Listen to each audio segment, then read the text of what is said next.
ओम नमो नारायण नमश्चंडिकाय ओम। आप सभी दर्शक मित्रों का हार्दिक अभिनंदन है हमारे इस YouTube मंच पर। दर्शक मित्रों, आज हम बात करने जा रहे हैं गोपाष्टमी के विषय में। गोपाष्टमी कार्तिक मास के शुक्ल पक्ष की अष्टमी तिथि को गोपाष्टमी मनाया जाता है। इस वर्ष यह त्यौहार 20 नवंबर 2023 को मनाया जाएगा। पंचांग के अनुसार यह त्यौहार कार्तिक शुक्ल पक्ष की अष्टमी तिथि अर्थात 20 तारीख को सुबह 5:21 से शुरू होगी, जो मंगलवार 21 नवंबर 23 को सुबह 3:18 पर समाप्त होगी। ये तो हो गई पंचांग की बात। आइए कुछ हम जानते हैं गौ माता के विषय में शास्त्रोक्त महात्म्य। दर्शक मित्रों, शास्त्रों में गौ माता को धन धान्य सुख संपदा देने वाली और नाना प्रकार के फलों को प्रदान करने वाली बताया गया है। या कह लें कि गौ माता हर प्रकार के धन धान्य सुख समृद्धि अर्थात जीवनदायिनी होती हैं, यानी कि सर्व कामना पूर्ण करने हेतु के लिए इनकी विशेष प्रकार का महात्म्य है। चूँकि गौवंश जो है वो कामधेनु माता का वंशज हैं और वो कामधेनु जो समस्त मनोकामनाओं को सिद्ध करने वाली गौ माता के रूप में हम लोग जानते हैं। आप सभी लोगों को पता होगा कि वह जो हिरण्यगर्भ है, वह हिरण्यगर्भ जहाँ से सभी का प्रादुर्भाव हुआ है, जहाँ से त्रिदेव का प्रादुर्भाव हुआ है, जहाँ से माता लक्ष्मी का प्रादुर्भाव हुआ है, वहीं से माँ कामधेनु का प्रादुर्भाव हुआ है। और माँ कामधेनु का दुग्ध जो है वो अति स्वादिष्ट के साथ साथ कह लें तो वह दूध अमृत तुल्य होता था। दर्शक मित्रों, गौ माता का पूजन और उनकी सेवा और उनका सत्कार करने का प्रचलन या फिर ये धारणाएं प्राचीन काल से नहीं अपितु कई सदी से, उससे भी पूर्व कई युगों से चली आ रही है। हम सभी लोग जानते हैं कि भगवान श्री कृष्ण भी गौ की सेवा करते थे। आइए कुछ तथ्य को जानते हैं।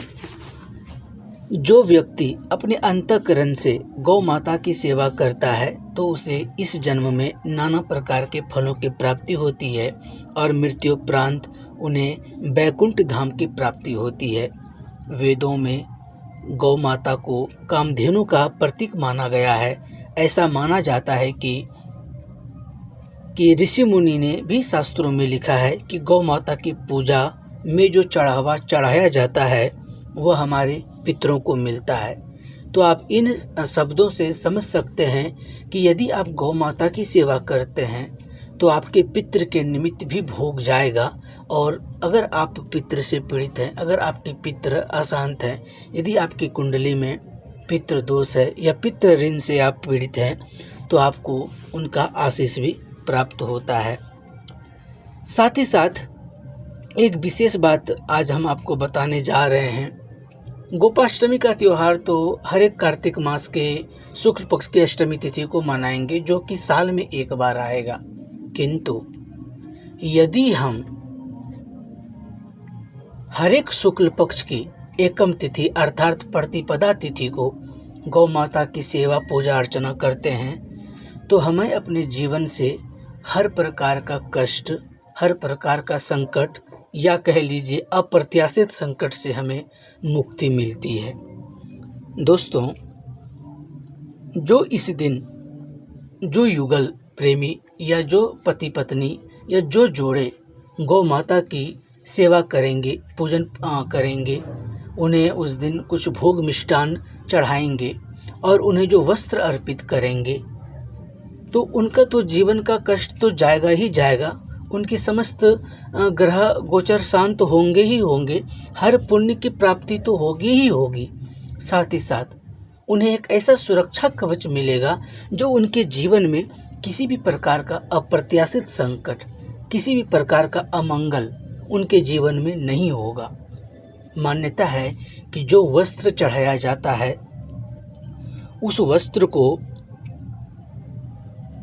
एक विशेष प्रकार का सुरक्षा कवच के रूप में माना जाता है, इसलिए उसे उत्तरीय कहते हैं। और जो इस उत्तरीय को धारण करेगा वो जहाँ तहाँ भी जाएगा सुरक्षित जाएगा।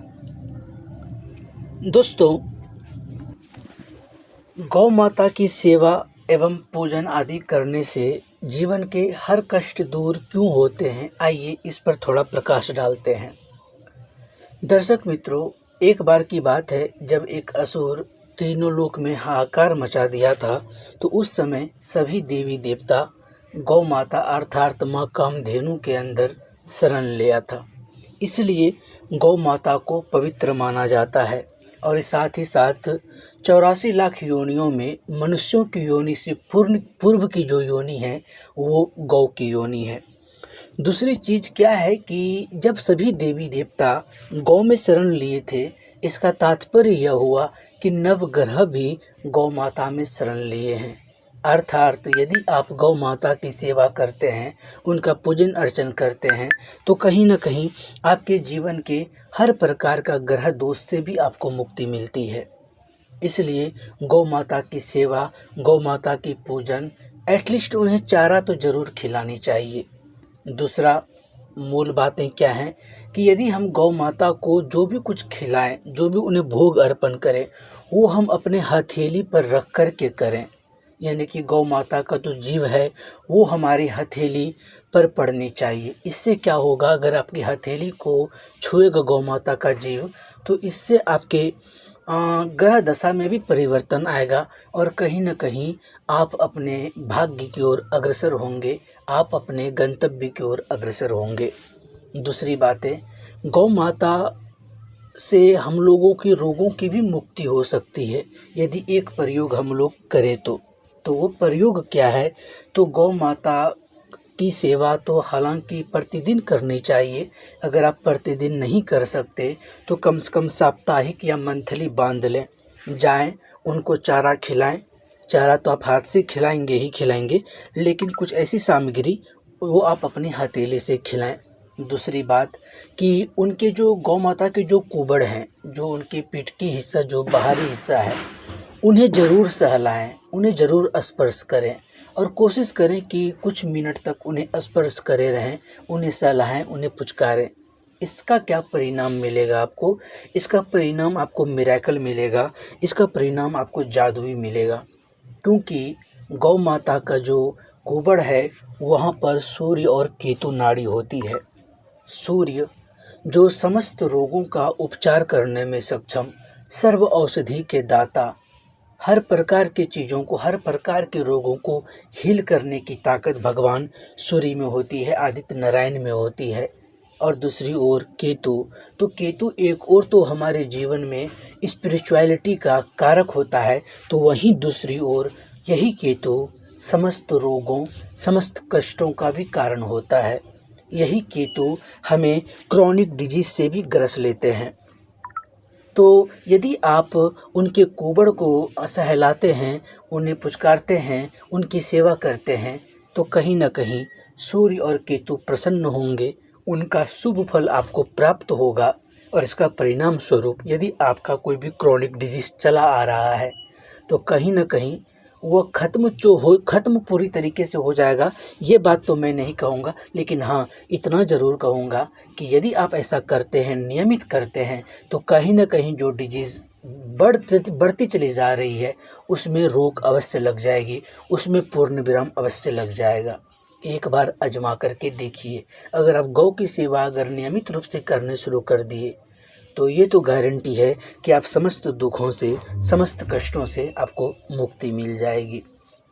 दूसरी बात कि यदि हम गौ माता को अपनी हथेली पर रख करके गुड़ यदि खिलाते हैं तो कहीं ना कहीं हमारे जीवन में एक ज्ञान का प्रकाश का भी समावेश होगा, क्योंकि यहाँ से आपका गुरु बृहस्पति प्रबल होगा और गुरु बृहस्पति का प्रबल होने का तात्पर्य है कि आपके जीवन में ज्ञान का प्रवेश होना।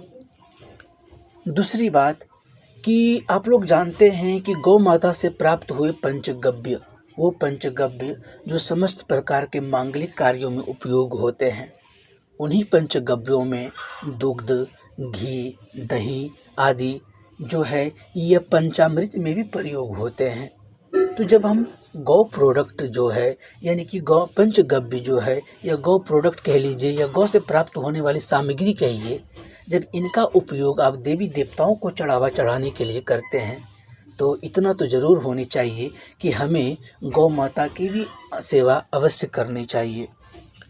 दूसरी बात, एक बात और हम बताना चाहेंगे आप लोगों के बीच कि यदि आप तन मन धन से गौ माँ की सेवा करेंगे और जितने सारे चीज़ें हमने आपको बताई या जो प्रयोग बताया यदि वो करते हैं तो आपको किसी भी प्रकार की अकाल मृत्यु की या अकाल पीड़ा की आपको भय नहीं रहेगी और आपके जीवन यानी कि आपकी जो सोई हुई भाग्य है, जो आपका सोया हुआ भाग्य है वो भाग्योदय होगा, आपका उदय होगा। आपके जीवन में एक नया अध्याय शुरू होगा जब से आप यह कार्य करना आरंभ कर देते हैं। अब गौ माता की सेवा का मतलब यह नहीं कि आपको गौ माता रख लेनी चाहिए या उनकी कुछ करनी चाहिए, ऐसा कुछ नहीं है। गौ माता की सेवा के रूप में आप कहीं पर भी दान कर सकते हैं। अगर कोई गौशाला है तो वहाँ पर आप चारा दान कर दीजिए, उनके लिए जो गौ माता के निमित्त जो वहाँ पर उनके जो मिनरल्स आते हैं वो मिनरल्स दे दीजिए, चारा दे दीजिए या फिर वहाँ पर जाकर के झाड़ू लगा दीजिए, वहाँ के गोबर को साफ कीजिए या उस गोबर से जो भी चीज़ें वहाँ पर बनाई जा रही हो या उसके जो प्रयोग किए जा रहे हो उसमें यानी कि लोक कार्यों में सेवा करें और गौ माता के निमित्त ही सेवा करें तो उससे भी आपको पुण्य फल की प्राप्ति होगी। इतना ही कहकर हम अब अपनी वाणी को विराम देंगे, लेकिन हाँ बने रहिए क्योंकि आने वाले समय में हम आपके बीच कुछ और तथ्य भी लेकर के आएंगे गौ माता के निमित्त। तब तक आप लोग हंसते रहिए, मुस्कुराते रहिए, गदगदाते रहिए। ओम नमो नारायण, नमः चंडिकाय ओम।